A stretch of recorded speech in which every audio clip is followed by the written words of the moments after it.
Ma mère a dit que la fête de famille était annulée mais quand je suis arrivé, je les ai trouvés en train de célébrer sans moi. Alors je leur ai fait une surprise qu'ils n'oublieraient jamais. Cela faisait 4 mois que Jean était parti, 4 mois qu'il s'était assis en face de moi à notre table de cuisine, les yeux secs et la voix calme, et avait dit qu'il ne pouvait pas imaginer un avenir avec juste une ambulancière. Je me souviens comment il avait essayé d'adoucir les choses, disant que ce n'était pas une question de statut, juste une question d'alignement, mais il était clair qu'il voulait plus d'argent, plus de prestige, plus de preuves que sa vie progressait et que je ne faisais pas partie de ce tableau. Ma famille avait dit toutes les bonnes choses à l'époque, Valérie m'avait dit que je m'en portais mieux, Damien avait dit que Jean avait toujours semblé trop parfait, même maman était intervenue avec son mélange habituel de pitié et d'optimisme, la bonne personne t'aimera pour qui tu es, pas pour ce que tu fais. Cela semblait encourageant, réel même. Puis est arrivé le SMS de groupe de maman, juste 2 semaines avant Noël. Elle disait que les fêtes allaient être différentes cette année, finances serrées, trop de factures médicales, pas assez d'énergie. Nous allons sauter le grand dîner, ma chérie, juste faire quelque chose de discret, peut-être quelque chose en janvier. Je l'ai appelé tout de suite, proposant de tout prendre en charge, la nourriture, les cadeaux, les décorations, même d'organiser ça chez moi. Elle a balayé ça d'un revers de main, tu en as déjà assez fait, Théa. On se rattrapera, je te le promets. J'ai raccroché, ressentant un mélange de soulagement et de tristesse. Je n'étais de toute façon pas d'humeur pour une grande production familiale, mais les fêtes avaient toujours été les préférées de maman. Son excuse sonnait faux, comme si elle lisait un scénario. Le lendemain, Valérie m'a envoyé un SMS par erreur, peux-tu prendre du vin et ces sablés de Noël encore ? Même organisation que l'année dernière. J'ai fixé le message. Quand j'ai demandé ce qu'elle voulait dire, elle a répondu « Oups, désolé, mauvais fil de discussion ». Aucune explication, aucun suivi. Damien n'a pas du tout répondu à mon message de prise de nouvelles pour Noël. Pas de « Joyeux Noël en avance », pas de « Voyons-nous quand même », rien. Le silence de sa part ressemble toujours à un haussement d'épaule.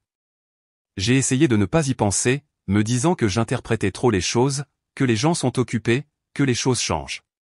Pourtant, quelque chose clochait. Je n'arrêtais pas de penser à ce SMS, à la façon dont la voix de maman avait changé quand j'avais proposé mon aide, au décalage entre leurs mots et ce que je sentais au fond de moi. Alors j'ai quand même emballé quelques cadeaux, juste au cas où. En grandissant, j'étais la discrète, non pas parce que je n'avais rien à dire, mais parce que j'avais appris très tôt que le dire ne changeait pas grand-chose. Valérie brillait, toujours au centre de l'attention, toujours complimentée. Damien traînait derrière, avec des excuses fêtant son nom comme des coussins, il est encore en train de se chercher, il n'est tout simplement pas fait pour la pression. J'ai arrêté d'attendre que quelqu'un me fasse de la place et j'ai commencé à combler les vides que tout le monde laissait derrière soi. Quand papa est parti, c'est moi qui ai aidé maman à réorganiser le garage pour qu'elle puisse le transformer en débarras et louer le sous-sol. Quand Damien a raté 2 semestres d'affilée, c'est moi qui ai pris des heures supplémentaires et lui ai envoyé de l'argent pour les manuels scolaires. Et quand Valérie a décroché son poste en relations publiques à Lille et a dû déménager en 2 jours, j'ai emprunté le fourgon d'un ami et transporté des cartons jusqu'à minuit. Elle a posté une photo le lendemain matin avec la légende, tellement reconnaissante pour ses solides débuts. Aucune mention de moi. Il y a une photo sur le mur du couloir chez maman, Valérie à sa remise de diplôme universitaire, toque parfaitement inclinée, souriante. À côté, Damien en blouse d'hôpital, tenant le nouveau-né de Valérie, l'air dépassé mais fier. Il n'y a pas de photo de moi en uniforme, pas de cadre du jour où j'ai obtenu ma certification d'ambulancière du SAMU, même si j'étais la plus jeune de ma promotion et que j'avais sorti un bambin de la noyade d'une piscine lors de mon dernier stage. Quand je leur ai parlé de cet appel, du moment où j'avais réussi à faire repartir un pouls, maman a cligné des yeux et m'a demandé si je me souvenais de prendre de la nourriture pour chien en rentrant. Je ne me suis pas lancé dans ce travail pour être félicité, mais il y a une différence entre faire quelque chose discrètement et être effacé pour cela. J'étais toujours celle qui se souvenait des anniversaires, payait les factures à temps, envoyait des mots de remerciement au nom de toute la famille. Je pensais que cela me rendait solide, ancré, utile, mais dernièrement, je me demandais si cela ne me rendait pas simplement pratique, facile à ignorer, celle qui serait toujours là, quoi qu'il arrive. J'ai emballé les cadeaux avec soin, rien de cher, juste des choses attentionnées, personnalisées, emballées comme si elles allaient sous un sapin qui n'avait jamais été installé. Je me suis dit que je n'y allais pas pour une raison importante, juste pour déposer des cadeaux, peut-être apporter à dîner, m'assurer que tout le monde allait bien. Peut-être avait-il vraiment décidé de ne rien faire cette année, peut-être que maman avait juste craqué sous la pression des factures et de la culpabilité et ne voulait pas l'admettre. Peut-être que ça ne me concernait pas. Pourtant, j'ai choisi les cadeaux avec soin, un nouveau set d'aquarelle pour la fille de Valérie, exactement celui qu'elle avait entouré dans un catalogue en octobre. Un sweat à capuche doublé de polaire pour Damien, parce qu'il emprunte toujours le mien quand il vient et prétend l'avoir oublié. Pour maman, j'ai trouvé une reproduction encadrée d'une vieille fiche de recettes avec l'écriture de grand-mère, celle qu'elle utilisait chaque Noël pour son pain d'épices. Je pensais que cela apporterait du réconfort, je pensais que cela compterait. J'ai pris de la nourriture d'un traiteur asiatique en chemin, notre plan B habituel pour les soirs où tout partait en vrille ou où personne n'avait envie de cuisiner. Cela semblait symbolique, d'une certaine manière, comme apporter un plan B à une fête que personne n'avait du tout prévue. La rue était calme au début, bordée de boîtes aux lettres givrées et de guirlandes lumineuses clignotantes. Puis, en tournant au coin, j'ai vu les voitures. La BMW blanche de Valérie était dans l'allée, garée en biais comme toujours quand elle est pressée. La Jeep de Damien était garée à moitié sur le trottoir. Le monospace de ma tante, la Clio de mon cousin, même l'Audi argenté dont maman dit toujours qu'elle appartient à des amis de la paroisse. Absolument tous étaient là. J'ai ralenti. La maison rayonnait, la lumière se déversait des fenêtres, vacillant à travers les rideaux. Il y avait des ombres qui bougeaient à l'intérieur, des silhouettes se passant des plats, quelqu'un qui riait. Le porche d'entrée avait une couronne, les marches étaient déneigées. Je l'ai senti dans ma poitrine avant que mon cerveau ne comprenne. Ce n'était pas une coïncidence, ce n'était pas un malentendu. C'était une célébration sans moi. J'ai coupé le moteur, je suis resté assise dans le noir avec les boîtes de nourriture qui refroidissaient sur le siège à côté de moi, et j'ai essayé de respirer malgré la boule dans ma gorge. Puis je l'ai vu à travers la fenêtre du salon, Jean, debout à côté de Valérie, riant, une coupe de champagne à la main. Je ne me souviens même pas être sorti de la voiture. Une minute, je serrais le volant comme s'il pouvait me maintenir entière, et la minute suivante, je montais les marches du perron, le sac de nourriture asiatique pendant à mon poignet comme une pathétique livreuse de repas de fête. À travers la fenêtre, tout était lumineux. La table de la salle à manger était dressée avec la belle porcelaine, celle que maman n'utilisait que pour les fêtes et les enterrements. Le centre de table était éclairé par des bougies vacillantes, les serviettes pliées en petits sapins comme elle l'avait appris sur Pinterest. Le sapin dans le coin brillait, les décorations parfaitement espacées, pas un seul endroit vide, le genre de détail dont elle disait qu'il n'avait d'importance que lorsque tout le monde est ensemble. J'ai balayé la pièce du regard une fois et je les ai vus, Jean et Valérie, debout si près l'un de l'autre que leurs bras se frôlaient. Jean a penché la tête et a souri, a dit quelque chose, puis a passé une coupe de champagne à Valérie. Valérie a ri, sa main se posant brièvement sur le coude de Jean, à l'aise, familier. Mon estomac s'est noué, un poids froid et creux s'installant dans mes entrailles. Il savait que je verrais ça. Peut-être pas ce soir, peut-être pas comme ça, mais éventuellement. Ils ne se cachaient pas. Il n'y avait aucune honte dans leur posture, juste de l'aisance.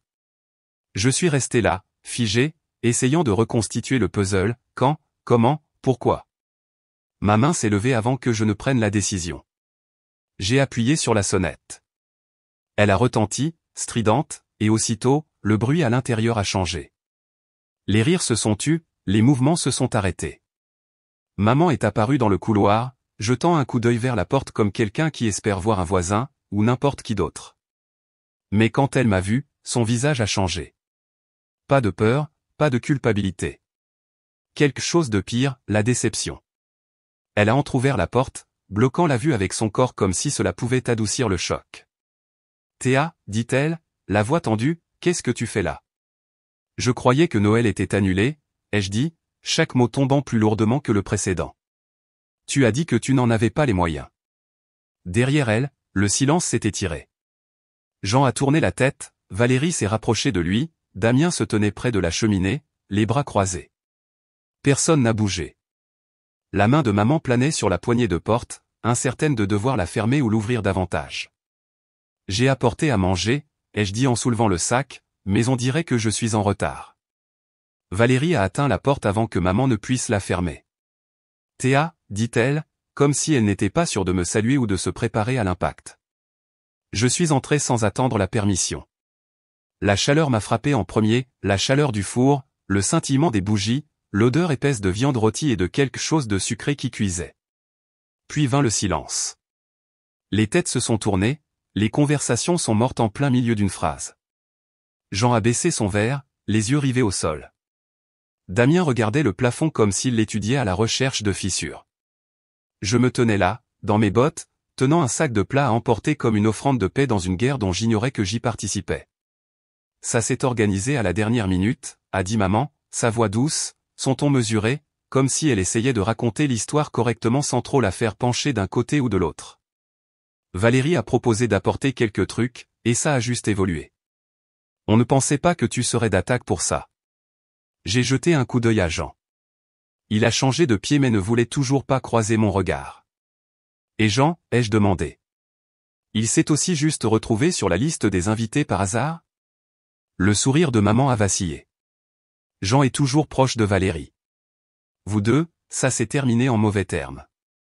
On ne voulait pas que ce soit gênant, pour qui? Pas de réponse. J'ai regardé autour de moi, la table était entièrement dressée, des chaises supplémentaires avaient été apportées, des cadeaux empilés près de la cheminée. Ce n'était pas de dernière minute. C'était planifié, intentionnel. Puis je l'ai vu, le collier de maman, celui que je lui avais offert l'année dernière. J'avais passé des semaines à économiser pour ça, à choisir le pendentif exact qui, je pensais, signifierait quelque chose.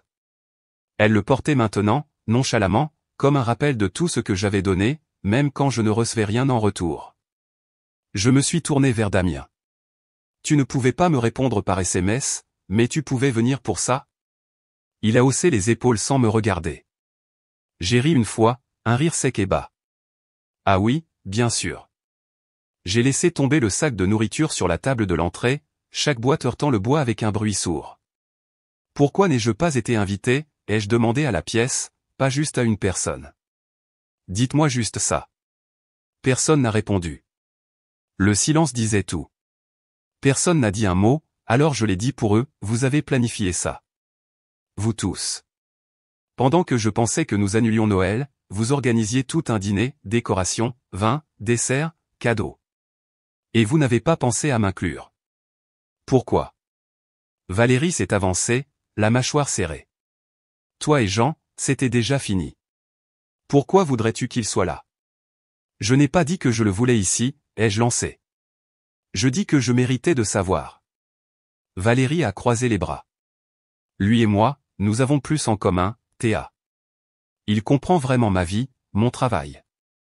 Il ne se contente pas de foncer dans les incendies en appelant ça une personnalité. Celle-là a fait plus mal que prévu. J'ai regardé Jean, mais il est resté cloué au sol, les lèvres pincées, pas un mot, pas même un tressaillement. Je vois, ai-je dit. Donc ce n'était pas juste une question de commodité. C'était une préférence.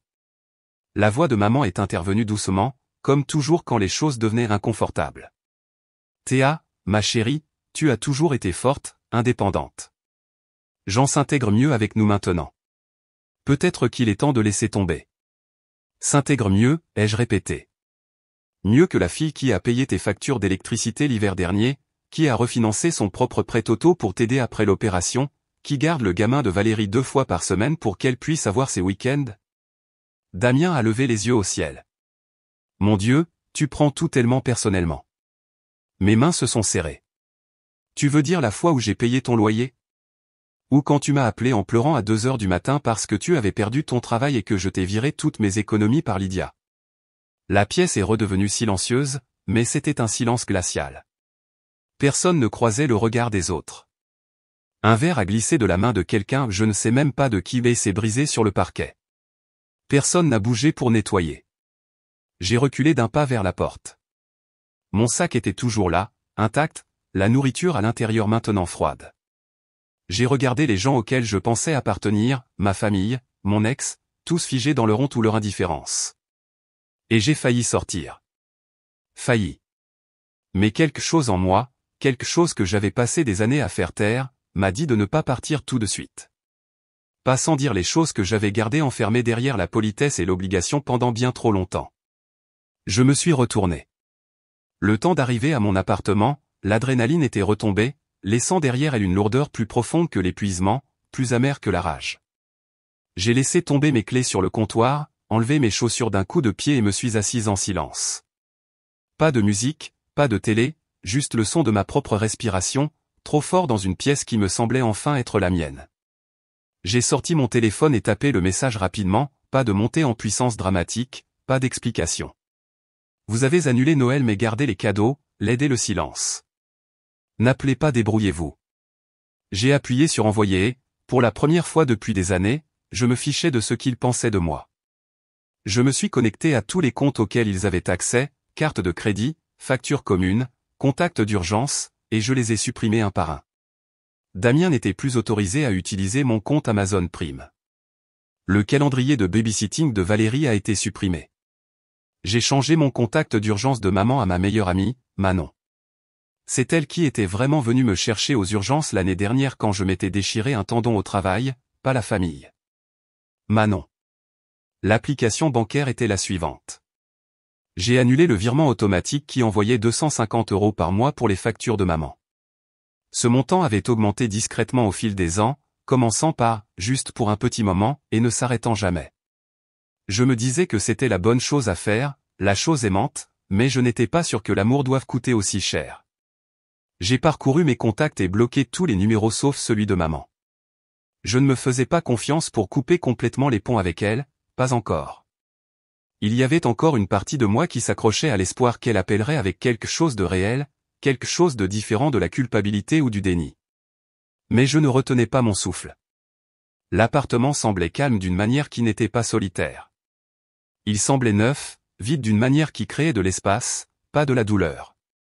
Pour une fois, je ne me préparais pas à un appel téléphonique, à une faveur, ou à un SMS demandant de l'argent déguisé en prise de nouvelles.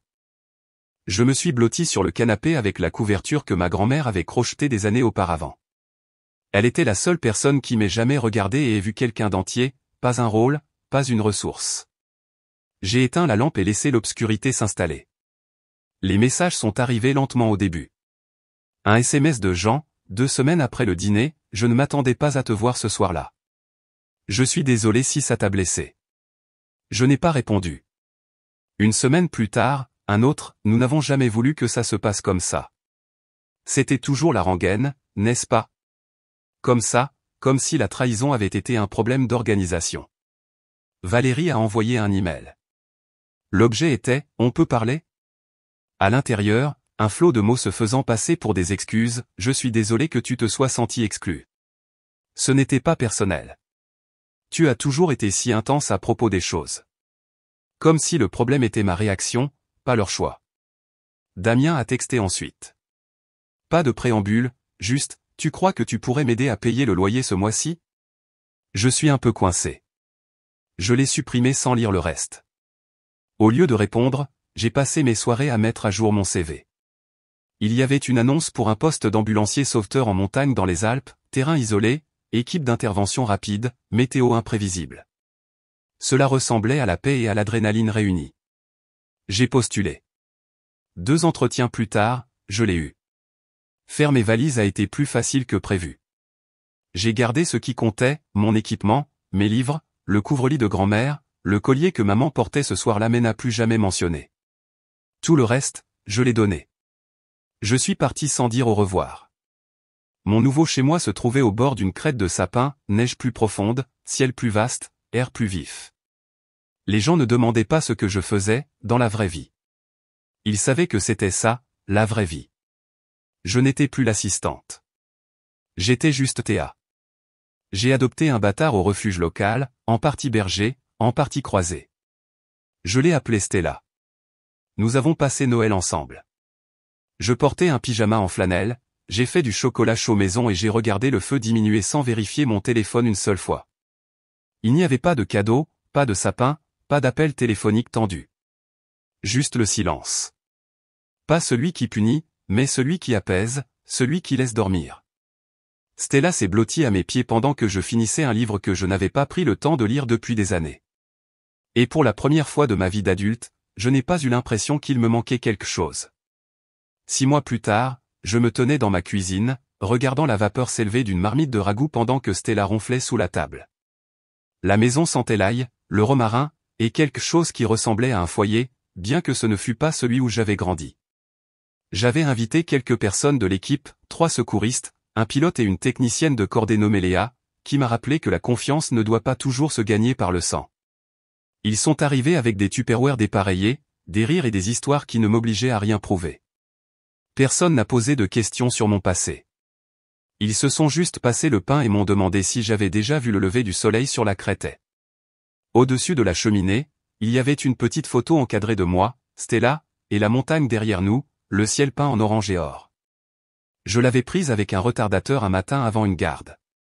Je n'avais pas l'air parfaite. J'avais l'air éveillé. Papa appelait de temps en temps. Il n'insistait jamais, prenait juste des nouvelles, disait qu'il était désolé encore, qu'il essayait de faire mieux maintenant que le bruit s'était calmé. Je le croyais davantage chaque fois que je décrochais, parfois. Valérie et Jean n'ont pas duré. Je n'ai pas demandé pourquoi, je ne tenais pas à l'entendre. Le mal était fait bien avant leur premier verre de vin. Maman a laissé 3 messages vocaux au printemps. Je n'ai jamais écouté au-delà de la première phrase. Ce soir-là, j'étais assise à une table que j'avais choisie moi-même, entourée de gens qui ne m'avaient pas demandé de porter leur vie mais qui offraient des morceaux de la leur. Stella m'a poussé le genou et je lui ai glissé un morceau de pain. Je n'ai pas dit grand-chose. J'ai juste regardé et écouté. Non pas parce que je devais le faire, mais parce que je le voulais.